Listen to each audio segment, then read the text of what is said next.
Halo Food Trainer Indonesia, welcome to Foodies Instagram Live, Foodies on Sharing. Hari ini, semoga teman-teman gak bosen ya lihat wajah saya terus 3 hari ini berturut-turut, gitu kan? Ya, pokoknya doain saja. Foodies itu akan terus-menerus berbagi, terus-menerus sharing untuk teman-teman foodpreneur di seluruh Indonesia. Foodies the first F&B education platform in Indonesia. Nah, malam ini sebetulnya saya ketemu, saya dapat benar-benar kesempatan langka bin angel kalau misalnya ngerti bahasanya, gitu. Nah, bentar ya, saya coba undang dulu sambil kita nungguin si Ko Ricky Afrianto, gitu. Jadi absen dulu boleh ya, dari mana aja, negaranya, negara, lokasinya di mana aja, kotanya di Indonesia. Sambil absen, saya coba panggil Ko Ricky-nya ya.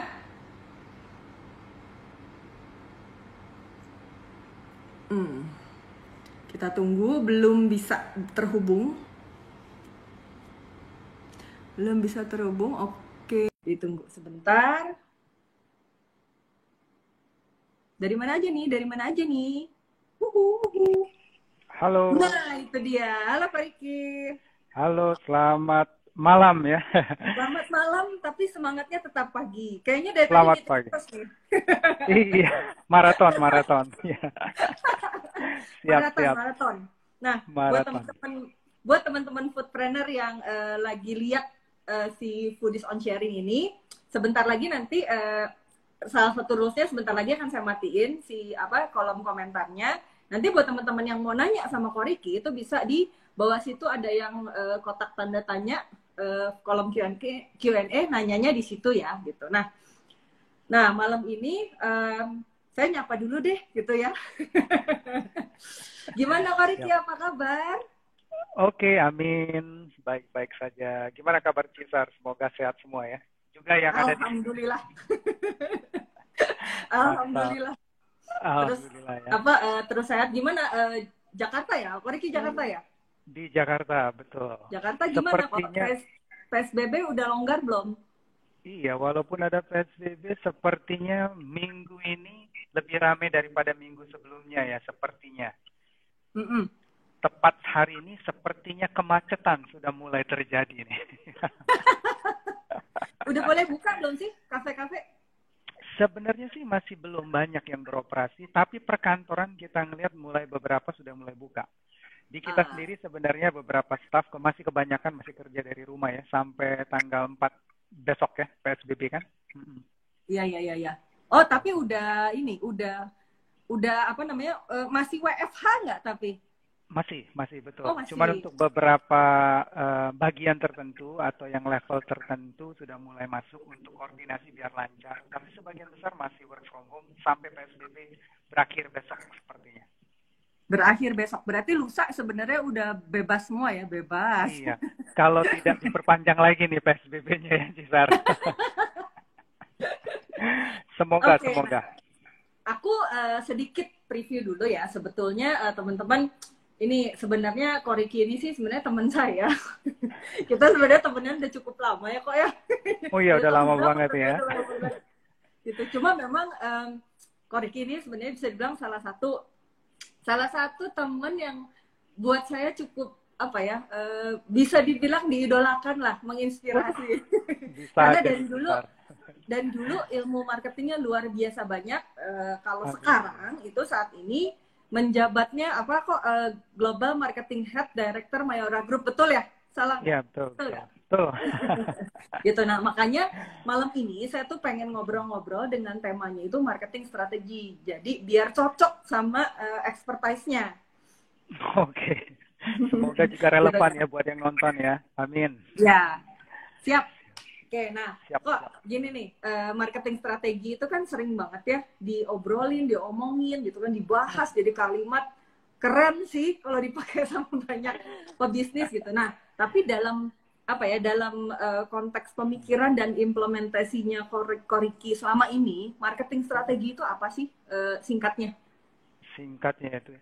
walaupun gampang kalau kita baca definisi, tapi selama pengalaman sih sebenarnya marketing strategi itu adalah gimana ya, semua usaha dari perusahaan, resources dari perusahaan, dia tuh agree untuk melakukan sesuatu yang sudah di-decide oleh orang-orang marketingnya.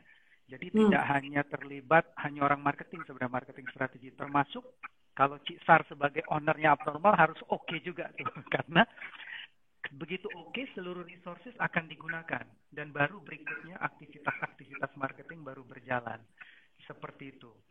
Jadi saya melihatnya cakupannya jadi nggak hanya harus didefinisi tapi secara organisasi harus agree dulu directionnya. Karena marketing strategi itu kan mencakup sebenarnya nanti kan adalah targeting, segmentasi, positioning termasuk kan, nah seperti itu. Ya. Ko Riki itu suaranya kayaknya agak kecil ya, emang. Oke. Agak kecil soalnya ada yang komen barusan di pertanyaan sih di komennya. Suaranya. Sekarang cukup oke? Mendingan dibanding tadi. Mendingan ya. Oke. Mendingan. Saya coba buat lebih gede kalau gitu. Siap. Biar suaranya lebih jelas. Nah, oke, berarti kan sebetulnya berarti tadi udah disebutin ya sebenarnya, berarti kan marketing strateginya itu sendiri itu sebenarnya kan punya atribut lah ya, maksudnya punya highlight tertentu yang tercakup di dalam si marketing strategi itu sendiri, betul kan? Nah, bisa dijelasin nggak kok? Tadi kan udah disebutin dikit lah, ada positioning, ada apa gitu kan? Nah, bisa dijelasin nggak kok kalau marketing strategi itu, jadi sebenarnya cakupannya itu atributnya apa aja? Oke, nah ini juga yang akhirnya saya belajar banyak dan kita simplify sebenarnya. Jadi kan ada sebenarnya kan marketing strategi, ada yang namanya taktik.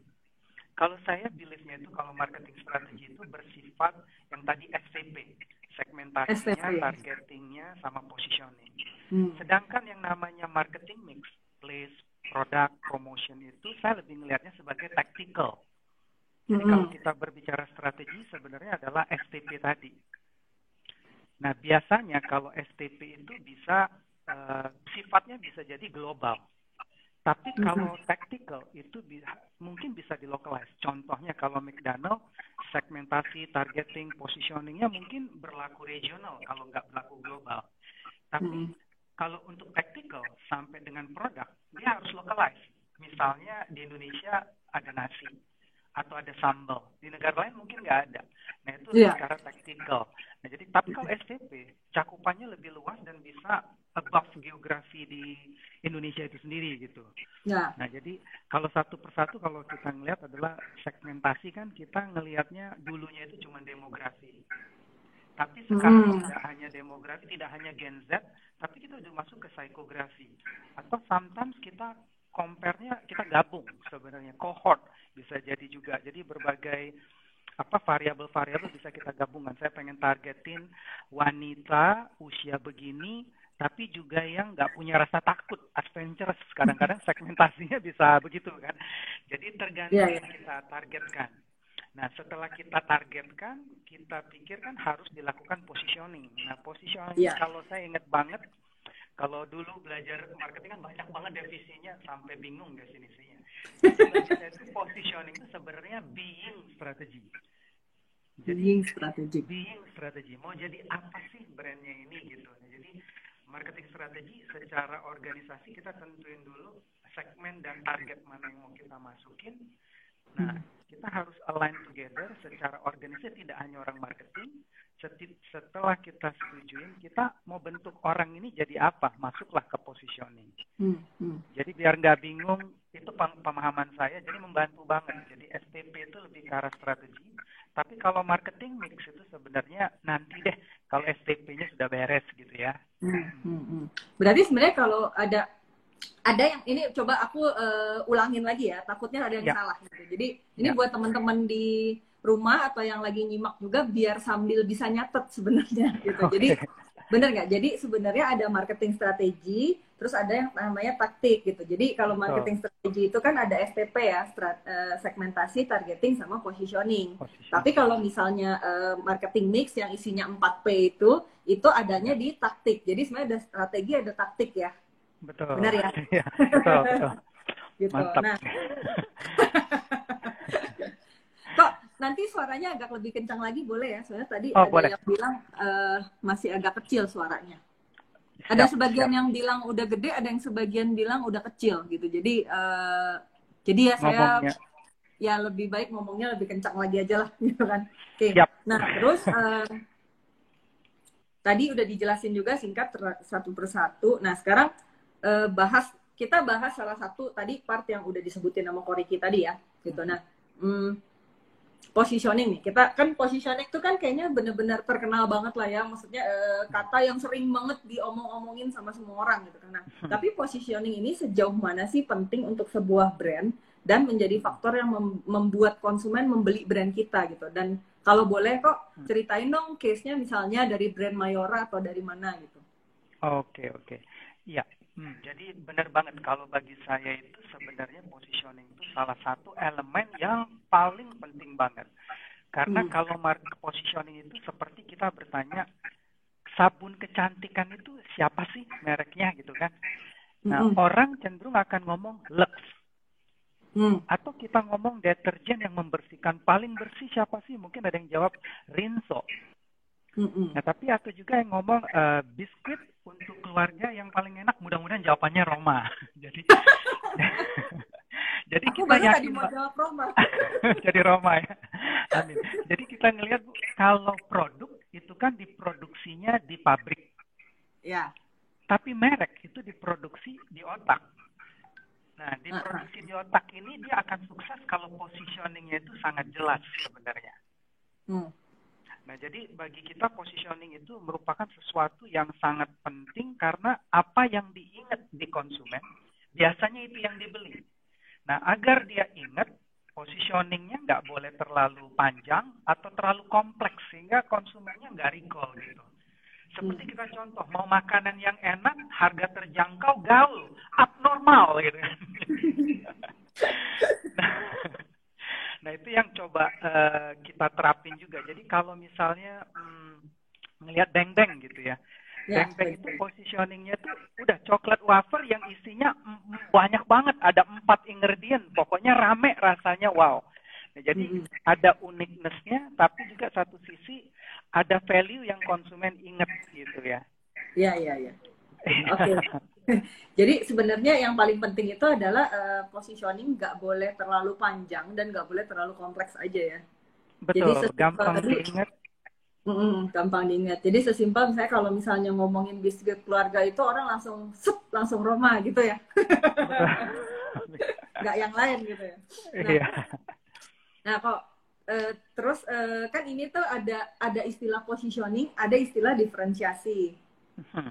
Gitu. Nah, tentunya diferensiasi kan adanya memang di tataran taktik ya. Benar nggak sih? Betul. Benar kan ya? Betul sekali. Tapi kan positioning sama diferensiasi itu kan lain ya.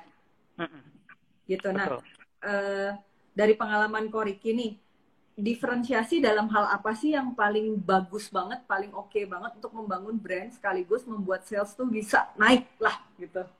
Oke. Sip. Kalau positioning itu biasanya itu jarang kita robah terlalu sering. Tapi kalau ya? kalau diferensiasi itu bisa kita lakukan bukan semaunya kita, lebih fleksibel. Tapi misalnya kalau saya ngambil contoh biar ada relevansi ke foodies gitu ya, nasi goreng mafia gitu. Mungkin positioning kita adalah nasi goreng yang gaul, harganya terjangkau, rasanya enak gitu. Nah, itu biasanya kita a bit long term. Tapi di point of difference-nya, kadang-kadang saya bisa mainkan. Mungkin sambal yang berbeda, tapi tahun depan di samping sambal, saya juga mungkin punya ingredient yang cukup variatif lagi.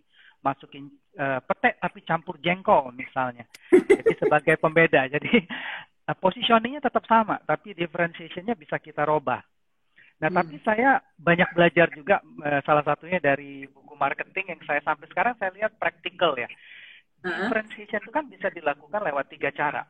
Bisa lewat konten, atau ingredient lah kita nyebutnya, atau konteks, atau infrastructure gitu kan. Nah, yang saya belajar adalah kalau differentiation itu hanya bersifat konten, itu gampang ditiru gitu. Jadi kalau Iya. saya buat biskuit isinya vitamin A. Nah, besok kompetitor akan membuat vitamin A yang lebih tinggi. Nah, saya udah kalah.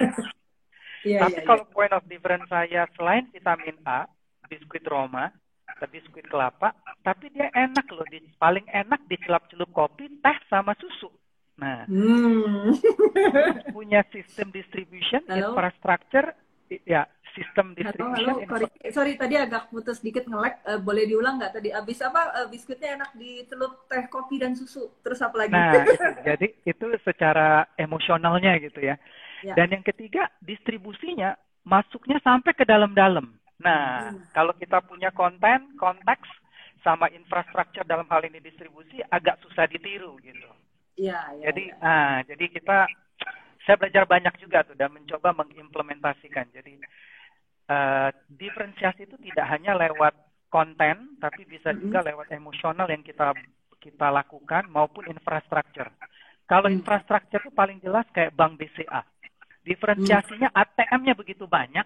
Nah, itu susah jadi penghambat bagi yang lain untuk nyaingi ATM mereka gitu. Iya, iya, iya, iya, iya.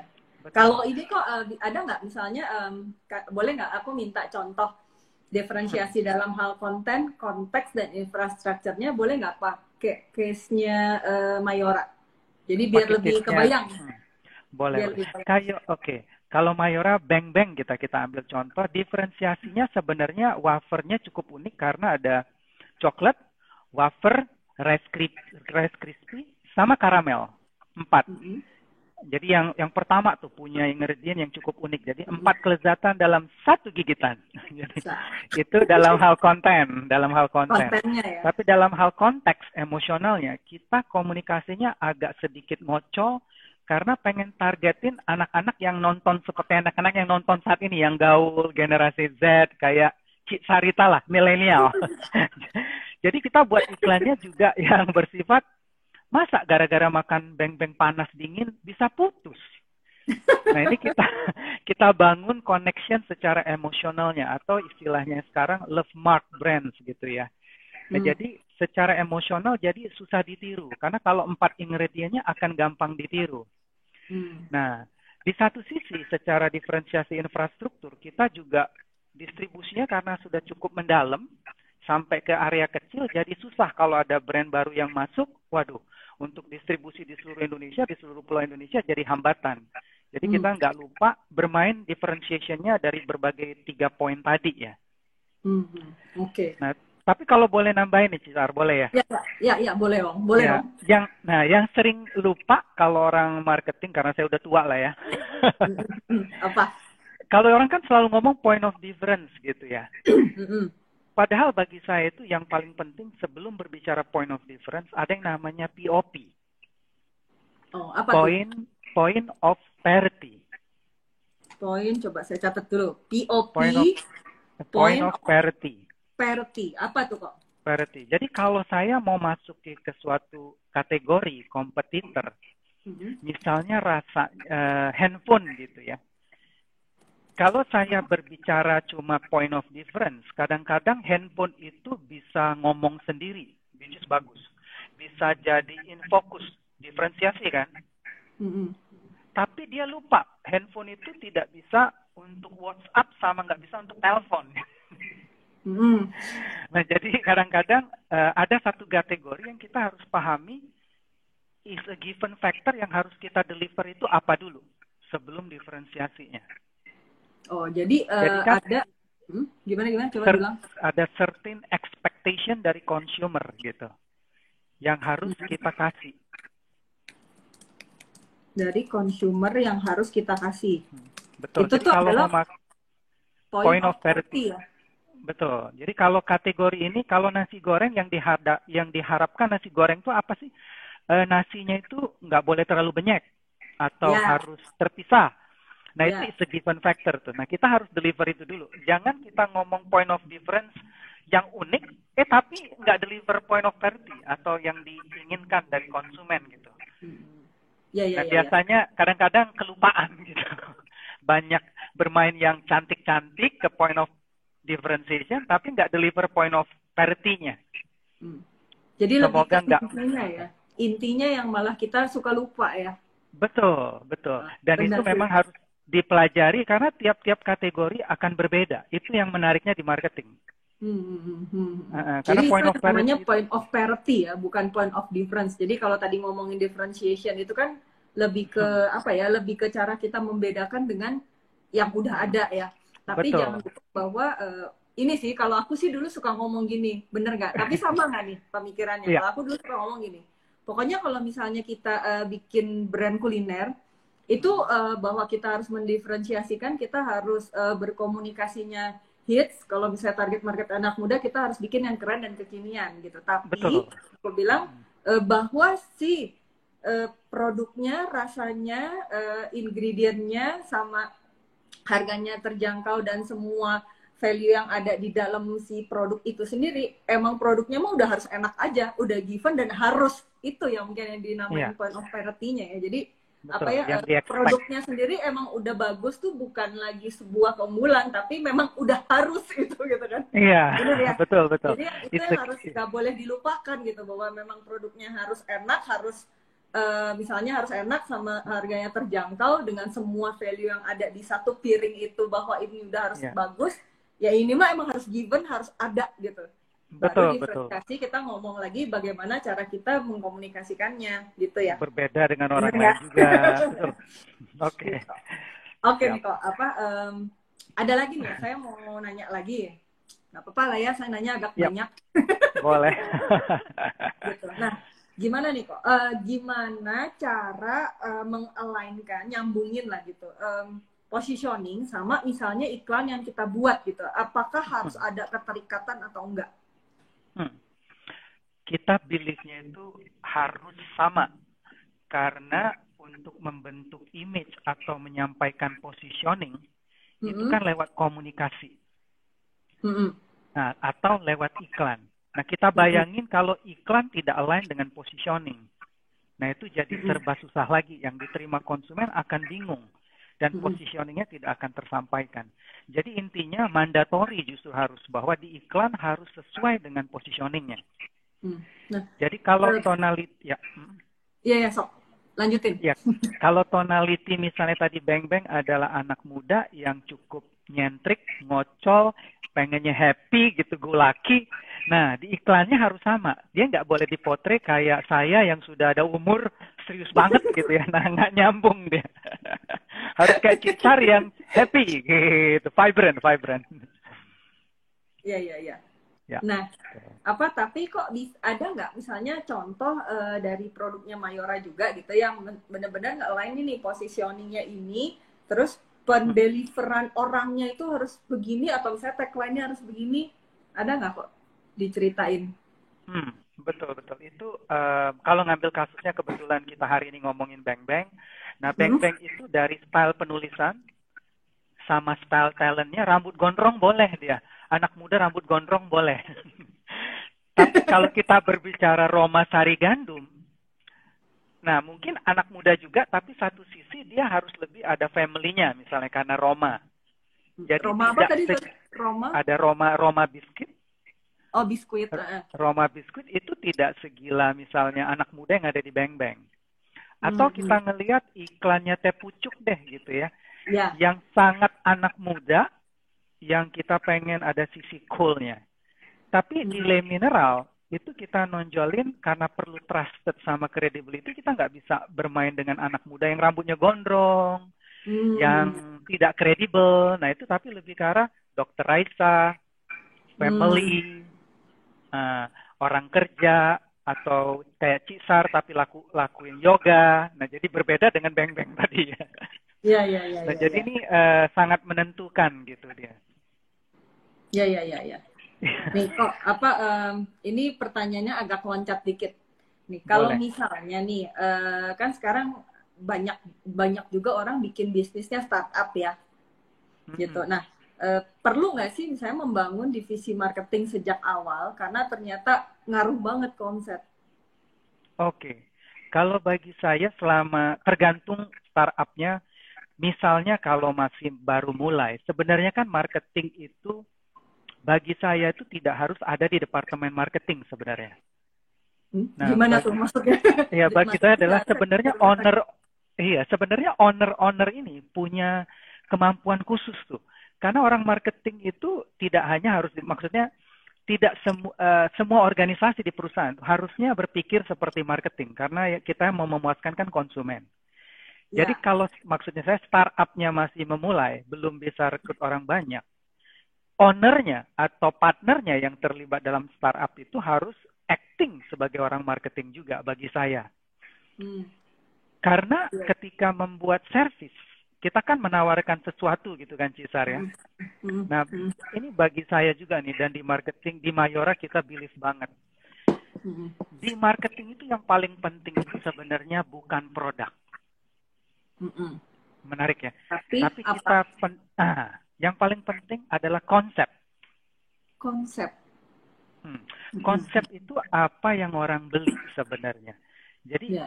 contoh kayak kita ngomong Minute Maid Pulpy Orange. Ya.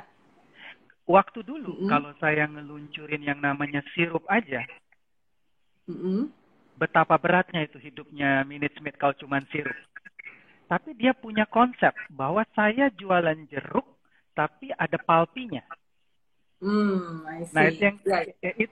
jadi yang kita pikir tuh sebenarnya jangan terbalik. Saya ada produk ini mau jual. Do you have a concept atau enggak dulu gitu. Jadi kalau kita mau jualan online, mau jualan offline, jadi yang paling penting sebenarnya adalah do we have a good concept gitu yang sehingga konsumen ngeliat, oh boleh nih. Sebelum ada produk nggak apa-apa, tapi konsepnya harus oke dulu gitu. Okay. Nah setelah konsep itu oke, baru kita buat prototipe atau buat produknya gitu. Berarti produknya itu setelah konsepnya ya harusnya ya? Iya harusnya, tapi kadang-kadang kalau kita, kadang-kadang kan orang juga mau ekspor, mau jualan online, go street, gue ada produk ini gitu kan, ada pakaian ini gitu kan.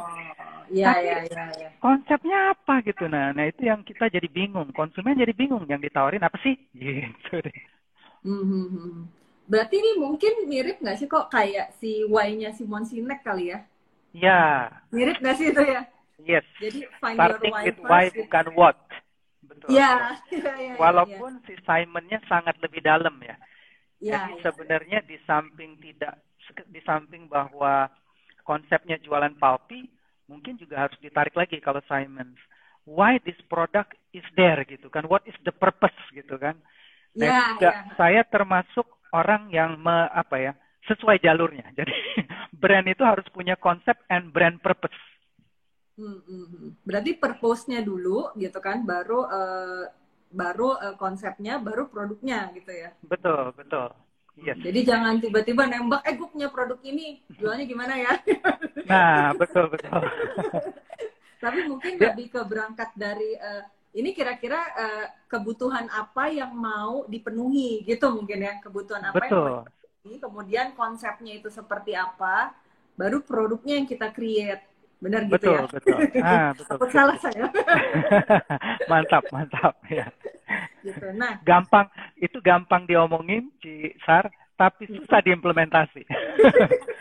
Susah makanya ya buat konsep itu kan yang nggak gampang sebenarnya ya. Jadi butuh perenungan, dan biasanya kalau owner yang di Foodies ini saya yakin mereka punya insight yang kuat lah, saya yakin. Cuman sometimes kita tidak tertantang untuk menuliskan konsepnya. Nah, jadi kalau bisa, gimana kalau bisa? Jadi kalau memang bisa kita questions ourselves gitu, konsep yang kita jual ini apa gitu ya, akan sangat membantu sih itu. Oke. Nah, kok ini kan sekarang kan kita banyak yang bilang, oh kita sudah new normal nih, normal yang baru gitu. Ini kan juga kalimat yang sering banget lah ya, akhir-akhir ini sih, saya bilang sebulan ke belakang lah, bisa dibilang semua orang bilang, oh new normal. Artinya kan kita punya punya habit, kebiasaan baru ya gitu pada saat PSBB ini. Dulu waktu belum PSBB, saya nggak pernah melakukan ini misalnya gitu kan. Maksudnya mungkin dulu mungkin kalau beberapa orang sih sudah terbiasa Zoom meeting dulu ya gitu, tapi nggak banyak orang yang terbiasa untuk Zoom meeting. Tapi kayak sekarang semua orang dipaksa harus pakai meetingnya itu harus online gitu. Nah, tapi kan banyak juga sebenarnya perilaku new normal yang lain lah. Misalkan kayak kita sekarang kemana-mana bawa semprot-semprot, kemudian kemana-mana pakai masker gitu kan. Nah, gini kok, mau nanya deh, kalau misalnya di new normal kayak sekarang, itu banyak nggak sih impact-nya terhadap marketing strategi yang udah dibuat gitu? Dan apakah perubahannya ini signifikan banget gitu? Oke. Kalau kita ngelihat memang karena ini pandemik, sebenarnya kan isunya kesehatan. Tapi karena begitu dampaknya luar biasa, sebenarnya sektornya itu tidak hanya ke kesehatan, ekonomi juga kena, bahkan ke politik gitu kan. Jadi lingkupnya itu sangat luar biasa nih. Kita aja tidak membayangkan kenapa impact-nya bisa begitu besar. Ya. Nah, kalau ke marketing impact-nya besar nggak? Sangat besar. Nanti kalaupun di new normal atau back to normal kata orang, harga pasti akan sangat penting karena begitu banyaknya orang yang terdampak secara ekonomi. Ya. Jadi produk harus menyediakan, harus adjust di harganya, nggak boleh terlalu mahal banget. Apalagi bagi produk yang value-nya mereka rasa nggak begitu penting. Atau kurang penting lah, bukan nggak penting. Jadi ada affordability akan jadi penting. Dari segi distribution, mungkin sekarang dari distribution, dari B2B mungkin sudah akan nggak perlu ketemuan orangnya. Jadi bisa by system generated. Orang mungkin masih keluar rumah, tapi the way kita distribute mungkin harus berubah. Jadi offline masih ada, tapi online pun harus dipikirkan. Atau istilah kerennya orang sekarang omni-channel gitu ya. Iya, omni-channel. Betul. Promotion pun ya kita harus mulai di-adjust. Kayak sekarang promotion yang bersifat, kebayang nggak Cisarita? Dulu kita iklan selalu nunjukin anak sekolah. Sekarang kita nunjukin anak sekolah, diketawain sama para foodies yang ada di sini. Nggak nyambung, orang lagi di rumah nunjukin anak sekolah itu. Masih kita. Nah, di situ impact beriklan aja sangat diperlukan. Atau ngumpul rame-rame yang saat ini nggak relevan, nggak bisa lagi. Jadi communications pun terpaksa mau nggak mau harus dirubah. Produk yang tadinya mungkin nggak pedulian dengan packaging, mungkin sekarang harus mempertimbangkan packaging konsumennya semakin lebih peduli lagi. Dan ingredient yang bersifat menambah kayak kita. Halo, kok ya? Boleh diulang dikit nggak? Tadi agak putus-putus. Sejak ngomongin packaging dulu nggak penting, sekarang jadi penting. Nah, sekarang dulu mungkin penting, sekarang packaging jadi lebih penting. Karena ada unsur kebersihan, keamanan, assurance bagi konsumen. Dan terutama bagi produk. Produk sekarang ini orang akan sangat penting lagi dari segi kemasan. Orang kan banyak konsumsi di rumah. Ya. Kemasan pun berubah sebenarnya. Yang tadinya beli kemasan single, sekarang mungkin kemasan family pack. Oh, ya benar-benar. Kemasan yang tadinya tidak ada ingredient yang jelas, mungkin sekarang harus jelas dengan tulisan dengan vitamin C. Mungkin. Iya. Jadi itu pun harus di-adjust gitu. Jadi saya lihat dampaknya sih cukup panjang. Tapi bagi saya sih, nah ini kan orang kan banyak ngomong new normal gitu ya Cisar ya. Bagi saya itu agak kompleks. Saya lebih sukanya itu nyebutnya nantinya itu akan ada new standard lah bagi saya.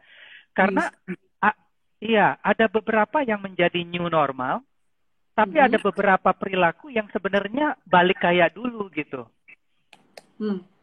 Ya, jadi cuma standar kita akan sedikit berubah. Mungkin kalau nanti setelah tidak ada PSBB, warung abnormal mungkin sudah ada sekat plastik yang sangat fleksibel untuk dirobah kiri kanan. Sehingga kita aman, nggak ada muncratnya nggak terlalu kena gitu ya. Mungkin ada adjustment. Droplet. Jadi saya lebih ngelihatnya, harusnya pakai droplet ini muncrat. Sadis banget bahasa saya. Jadi saya lebih suka nyebutnya new standard karena kayak kita Indonesia kan kita ini sering suka ngumpul-ngumpul. Iya. Saya believe banget ada balik lagi behavior untuk kumpul-kumpul, untuk nongkrong di kafe. Jadi nggak semuanya itu completely new gitu sebenarnya.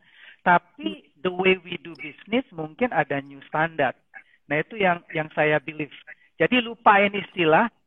Tapi gimana ya kalau dari saya itu lebih ngelihatnya C laut, SEA. Apa? C SEA. SEA. C laut. Nah, kalau saya ngelihat apa yang di strengthen. Halo, kok bisa diulang nggak tadi? Halo? Putus tadi. C apa tadi. ya? C sorry. Nah, tadi C kan, nah C di sini saya ngelihatnya kalau S itu sebagai apa yang di strengthen. Oh, strengthen. Nah, E tadi ada nggak yang di establish? Establish. A itu ada nggak yang di adapt? Yang di apa? Adjust. Adapt atau adjust? Adapt. Yang di adapt atau di adjust, betul. Jadi Hmm. mau new normal, mau back to behavior yang lama, mungkin kita nggak usah pusing dengan terminologi, tapi kita ngelihat gitu, apa yang perlu kita strengthen. Misalnya kalau kebersihan, saya menjual barang-barang, saya harus menonjolkan kebersihan, karena ini yang namanya CHS akan meningkat. Yang namanya apa? Sorry, yang namanya apa? CHS. CHS. Clean, health, Clean. health, sama safety. Clean, health, Health, sama safety. Safety. Ini kan karena COVID jadi penting 3 hal ini kan. Ini menurut saya is a given factor. Orang akan sangat pedulilah dengan clean, health, and safety. Tapi kalau saya memahami laut tadi, jadi saya tahu kalau saya buka restoran, saya harus memperkuat apa? CHS tadi kan. Iya. Jadi saya ngelihat mungkin yang bekerja saya monitor, mungkin yang mesen barang pun biar dia yakin dia tahu yang buat barang ini nih namanya siapa, temperatur suhunya berapa, mungkin nggak ada problem lah pokoknya dia nggak COVID. Nah, iya. Ya itu yang mungkin harus kita strengthen. Yang tadinya kita sudah ada quality assurance, ya kita perkuat aja gitu quality assurance dan kita tunjukkan ke konsumen biar dia yakin gitu kan.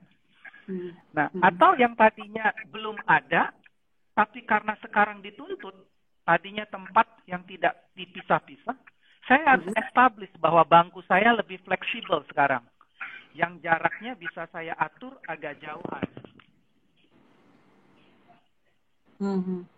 Nah, yang terakhir mungkin saya sudah ada, tapi saya perlu adjust secara proses. Jadi hidup ini saya rasa jadi nggak terlalu stres kita dengan adanya new normal gitu. Jadi tinggal dipikirin aja, lautan aja lah sih, apa yang perlu diperkuat. Kita buat kalau belum ada, sama kita adjust aja gitu. Jadi tetap positif lah gitu. Iya.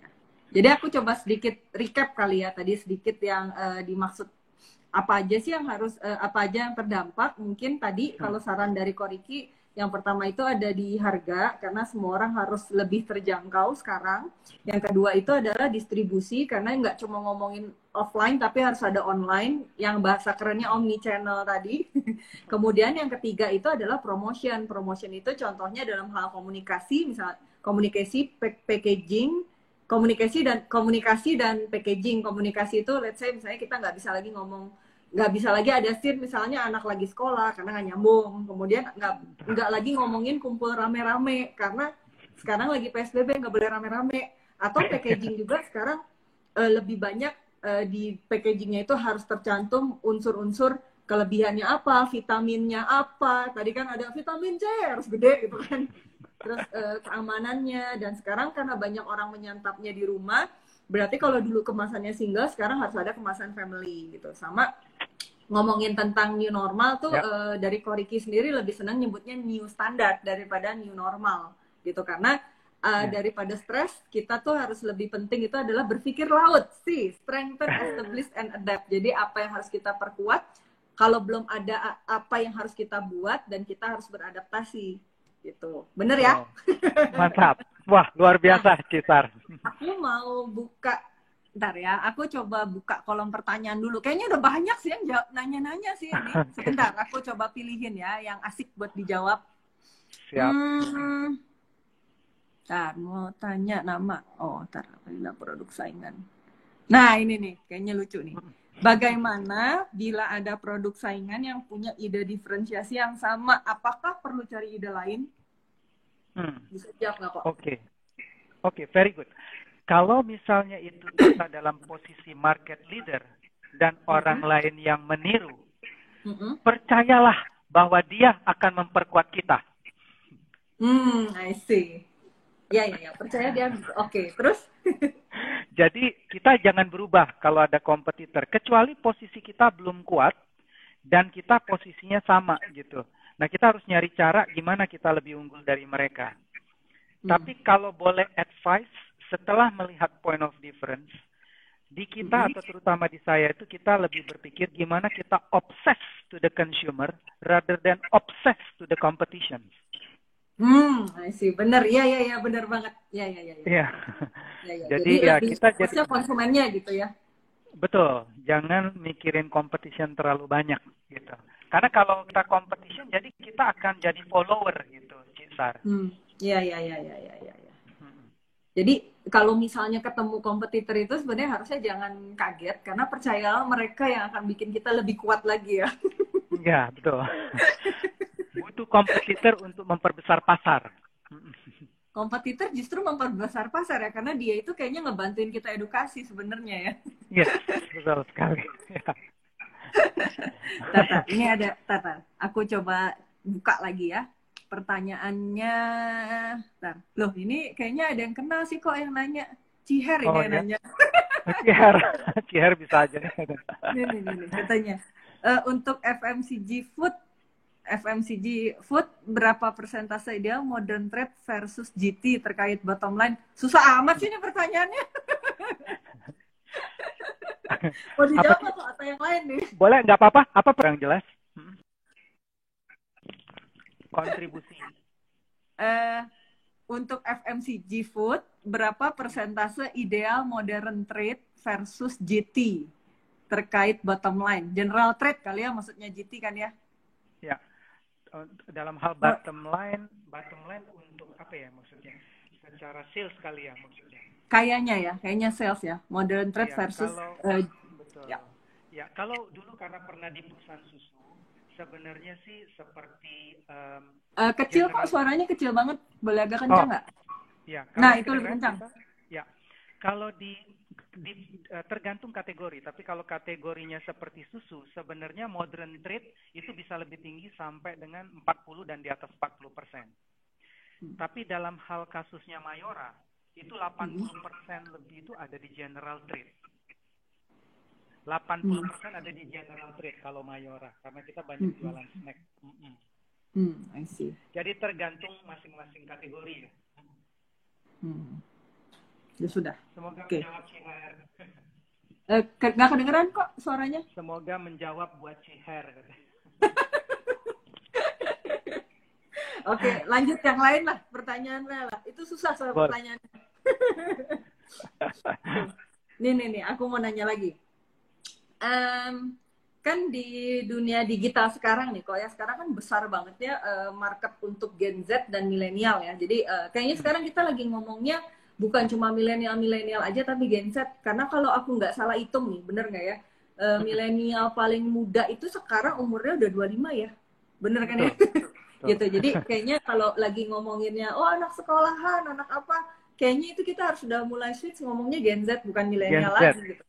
Ya, gitu. Betul. Nah, tapi sebenarnya karena kan si pasar apa sih ya, market si Gen Z sama milenial ini kan sekarang bener-bener gemuk banget lah ya kalau kita bilang besar sekali gitu. Nah, seberapa jauh besarnya market si Gen X sama si millennials ini terhadap marketing strategi yang dibuat gitu loh. Jadi apa ya? Jadi seberapa besar lah gitu impact-nya. Oke. Ini sih jelas untuk beberapa kategori dan beberapa brand sangat penting. Jadi contoh Bang Bang, Better, Coki, Roma Malkis, mungkin Teh Pucuk. Itu sebenarnya targetnya milenial dan Gen Z. Jadi luar biasa bagi kita. Jadi memang kita juga dipaksa beradaptasi nih. Kayak saya sebenarnya generasi kolonial kan. Jadi harus belajar menjadi milenial dan generasi Z. Betul. Jadi impact-nya cukup besar, betul. Jadi kita harus banyak-banyak belajar tentang digital juga, karena ini barang baru dan nggak gampang digital. Kalau ada waktu kita bisa bicara, karena saya punya point of view yang cukup unik untuk digital. Untuk digital ya, oke. Nanti kita buat next session lah kok ya. Nanti diundang lagi harus mau ya. Siap. Nanti kita ngomongin digital. Nah, tapi kok sebenarnya berarti kan dari marketing strategi sendiri pastinya benar-benar berubah banget ya antara kita ngegarap yang bukan Gen Z milenial dan yang milenial ya. Betul, betul. Cara berkomunikasi, media channel itu semuanya sudah berubah. Nah, terus apa gini kok. By the way, ini nanya iseng saya sih sebenarnya. Pengen tahu nih kok kalau kan aku ngelihat akhir-akhir ini kan TikTok tuh kan booming banget ya. Kalau produk-produknya Mayora tuh udah pada punya TikTok belum sih? Iya, betul. Tidak semua, tapi kalau lihat Better itu kita sudah sampai 500 ribuan view tuh, yang Better Challenge dengan Raditya Dika sama saya lupa satunya lagi, Desta. Ini yang lagi viral sebenarnya di TikTok, cukup heboh lah untuk anak-anak generasi Z ini ya. Apa tadi nama kampanye tadi apa? Better Challenge ya, Better Challenge. Berarti sebenarnya udah masuk juga ya di TikTok ya? Betul, udah digarap betul. lah gitu. Oke. TikTok, lucu ya. Apa gimana TikTok? TikTok benar, suatu media yang menurut kita sangat unik dan benar-benar cocok banget untuk orang Indonesia dan kebanyakan bahkan dunia ya. Di Amerika pun dijajah TikTok nih sekarang. Di Amerika apa? Dijajah TikTok. Iya. Nah, terus ini sih kok pengen ini saya yang penasaran. Kayak aktivasi kayak tadi Better Challenge tadi ya. Sebenarnya ngukur impact-nya itu gimana sih Pak? Maksudnya apakah ngukurnya misalnya sejak itu kita parameternya pakai sales atau misalnya pakai ukuran-ukuran branding gitu. Misalnya kayak brand apalah, recognition atau apa gitu. Sebenarnya ngukurnya gimana sih Pak? Oke, kalau saat ini kalau kita ngelihat di digital, terutama pengalaman saya, itu sangat susah mengkaitkannya dengan sales. Suka ya? Susah itu sekali ya. Susah. Oh, kirain suka. Walaupun kita sukanya begitu, maunya langsung ada impact.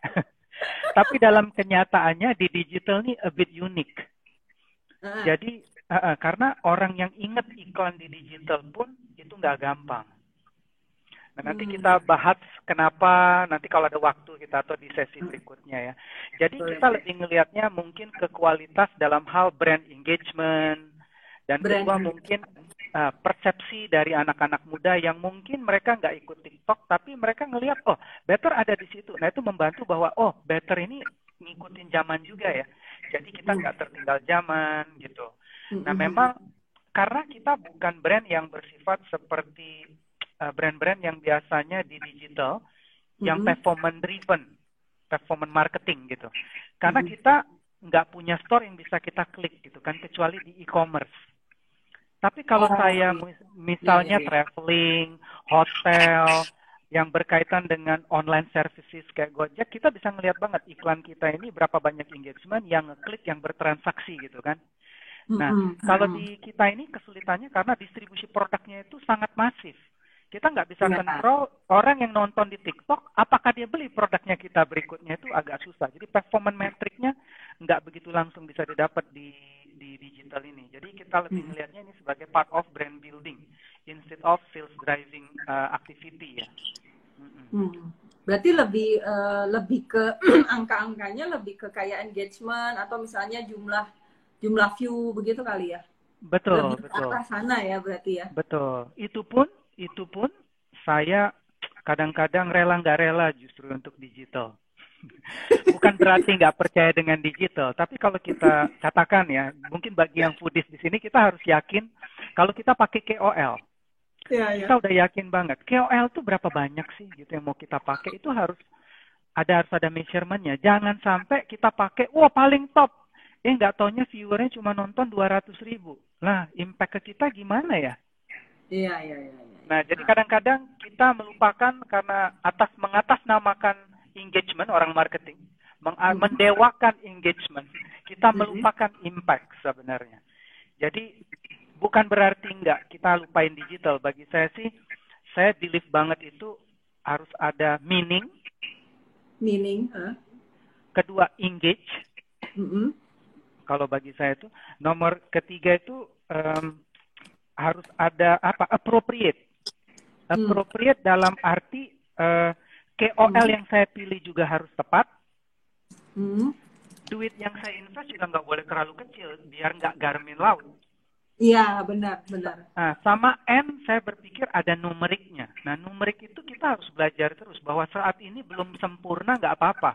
Tapi numeriknya ya number of view, engagement, like, itu sih nggak apa-apa sih. Yang penting kita track terus dari campaign yang satu ke campaign yang lain lah. Jadi saya membuat itu biar ingat saya gampang, jadi saya lihatnya ada meaning, ada engagement, harus appropriate, dan punya angka atau numerik ya. Jadi N numerik ya. iya, jadi numerik ini ya harus ada measurement-nya lah gitu. Nggak apa-apa sih campaign yang nggak efektif, tapi kan kita belajar sesuatu. Nggak semua yang harus kita lakukan sukses pada saat itu juga ya. Aduh, maklum, kolonial harus lebih wise, Cisar.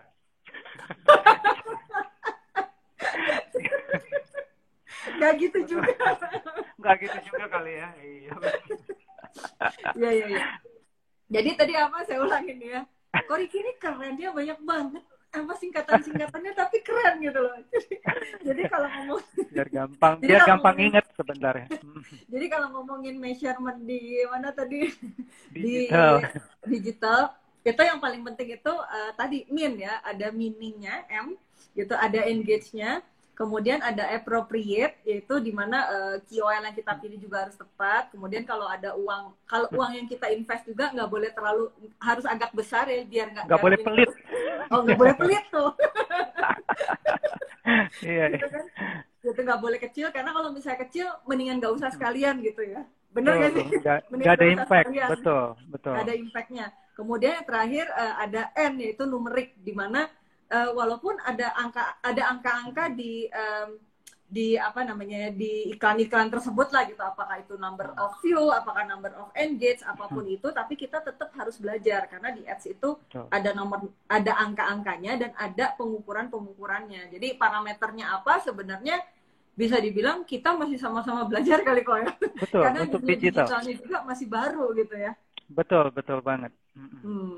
Nah, saya mau buka lagi pertanyaan deh, coba. Oke. Tadi udah nih yang diferensiasi. Brand, ini ada yang nanya kok. Brand purpose-nya teh pucuk atau le mineral itu apa sih? Oke. Boleh. Boleh. Ya? Okay. Boleh. Kalau teh pucuk itu sebenarnya kita pengen provide an extraordinary refreshment sebenarnya. Extraordinary refreshment. Jadi kita pengen bahwa ngilangin rasa ausnya itu harus extraordinary lah, baik secara kualitas, secara kepuasan batin, karena ada coolnya, kita harus extraordinary juga gitu ya.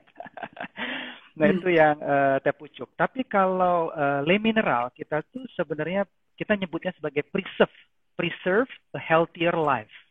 Preserve healthier life. Kenapa kita pakai preserve? Karena kan yang kita jual itu kan sebenarnya anugerah alam. Mineral ini kita nggak ngapa-ngapain. Nah, jadi kita harus preserve. Jadi lingkungannya harus kita jaga biar kualitas airnya itu orang nggak lupa bahwa Indonesia tuh airnya itu bagus karena banyak volcanic mountain, sebenarnya gunung berapi. Kita terbanyak loh di dunia loh, dengan 120 lebih gunung berapi, hampir 130 kali. Itu terbanyak di compare negara manapun. Kenapa penting? Karena ini kandungan mineralnya jadi rich. Nah, itulah sebenarnya kita tidak memahami bahwa kita ini banyak banget kekayaannya. Nah, itu harus kita preserve. Nah, satu sisi bagi konsumen kita pengen juga bahwa konsumen menjaga, preserve their healthier life gitu. Nah, itu the brand purpose-nya kita. Atau Simon Sinek-nya adalah why we are here today gitu ya. Karena itu very, very important. Kayak Roma itu sebenarnya serving goodness and happiness. Serving goodness and happiness. Ya, di sini kalau bahasa marketingnya kita pun harus milih-milih. Kenapa nggak providing goodness and happiness? Kita lebih ngelihat ke konsumen.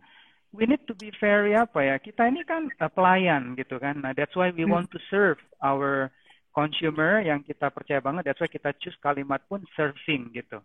Nah, jadi di marketing itu memang banyak menggunakan jargon, tapi menurut saya asalkan jargon itu punya meaning nggak apa-apa. Asalkan jangan terlalu banyak jargon tapi nggak punya meaning. Nah, kalau di sini kan artinya tonality kita harus humble. Apa yang kita lakukan di Roma, the best adalah for the consumer. That's why we choose the word like serving instead of providing gitu. Hmm. Nah, Jadi kok meaningnya lebih dalam. meaningnya lebih dalam. Nah, kok ini juga ini nanya sebenarnya banyak sih yang nanya ini juga ya. Yeah. Kalau budget marketing itu biasanya berapa persen sih dari omset? Oke. Oke. Nah, kalau secara teori kita jawab banyak banget metodenya. Ada metodenya market situation. Jadi kita ngeliat kompetitor keluar berapa kita samain. Hmm. Yang paling umum biasanya percentage of sales. Ya, ya itu. Ya, yang ketiga biasanya a combination of all factor gitu ya. Jadi setelah di review, oh kurang lebih dia ngelihat competitiveness, ngeliatin P&L-nya, profit and loss, dan mereka tentuin. Nah, tapi bagi saya mungkin guideline yang paling penting adalah masing-masing kategori itu mempunyai gross margin kan yang berbeda-beda. Jadi kalau gross margin saya 50%, kayaknya saya spend 15% sih nggak masalah. Oh, ya benar. Karena saya potong OPEX, potong overhead cost, masih profit gitu kan. Tapi kalau gross margin saya sudah 20%, aduh, jangan minta spendingnya yang mahal-mahal, nanti ownernya pasti marah. Jadi ya banyak metode, tapi kita harus ngelihat banyak sisi lah. Dari internal, satu, gross marginnya berapa. Kedua, bagi saya sih kita harus ngelihat juga competition. Ketiga, juga kita harus ngelihat media, terutama kayak media TV. Ya, so far sih perlu diakui, walaupun digital masih tinggi, yang paling efisien itu sebenarnya masih TV. Tapi masuk TV kan nggak gampang, harus ada minimum spend. Jadi kita juga nggak serta-merta, oh paling efisien kita go to TV gitu. Kadang-kadang nggak tepat, bisa jadi mulainya dengan digital. Jadi banyak faktor ya harusnya ya. Harus lebih komprehensif lah gitu. Jadi maksudnya sebenarnya salah satu metodenya itu memang ada kan percentage of sales, tapi nggak bisa. Tapi kita nggak bisa serta-merta bisa nentuin sekian persen gitu. Jadi lebih baik dilihat dulu GP-nya ya kok ya, gross profit-nya ya tadi ya. Gross profit, betul. Gross profit-nya berapa. Jadi kalau misalnya gross profit-nya cuma 20%, ya jangan 15% gitu ya. Nanti dimarahin. Bayar gaji dan lain-lain minus dia nanti EBIT-nya atau profit-nya ya. Iya, benar. Iya. Nah, ini kok ini kan udah dikit lagi nih, tinggal 2 menit lagi sebenarnya. Nah, kok buat teman-teman foodpreneur nih yang pengen belajar marketing, bisa nggak kok dikasih suggest mulainya dari mana sih gitu? Atau ada nggak sih buku apa aja yang bisa dijadiin bisa dibilang bacaan utama lah gitu, yang biasanya ini baca ini dulu deh, baru baca yang lain gitu. Iya. Kalau saat ini sekarang yang saya lihat, walaupun banyak bahas dari yang luar, saya lihat kan cukup banyak. Tapi yang salah satu bagus itu sebenarnya Markles punya 9 core elements. 9 core element ya, Ntar saya sambil nyatet juga. Tuh, dengerin 9 core elementnya Markles. Itu sangat bagus dan menurut saya komprehensif untuk memahami dunia marketing sih. Maksud saya cukup oke tuh saat ini. Nggak kompleks dan kita bisa paham dengan baik. Dan kalau yang kedua, buku yang saya menarik sebenarnya Predictably Irrational. Sorry, apa? Predictably Irrational. Predictably Irrational. Siapa itu yang ngarang kok? Dan Ariel. Oke, nanti Ariel. Ini bagus banget, bukunya bagus banget. Itu tentang sebenarnya banyak banget keputusan yang dibuat konsumen itu sebenarnya nggak rasional. I see. Ya. Boleh. Nah, kok paling kok sebentar. Sekian detik lagi kita akan keputus. Siap. Oke, kalau gitu thank you banget buat waktunya 1 jam berharganya kok hari ini. Sama-sama. Ngobrolnya luar biasa tentang marketing strategi. Mungkin nanti next time saya akan undang lagi tentang online kali ya, tentang digital. Nanti mau ya kok ya? Amin, boleh. Untuk start apa yang nggak boleh. Thank you. Oke, kalau gitu. Terima kasih untuk kesempatannya hari ini. Dan paling nantikan juga next Foodies on Sharing besok-besok. Sama mungkin minggu depan atau 2 minggu lagi kita jadwalin lagi dengan Ko Riki. Oke, terima kasih Ko Riki. Dan sama-sama, terima kasih. Selamat malam buat teman-teman foodpreneur. Semoga sharing hari ini berguna. Oke, dadah. Bye-bye.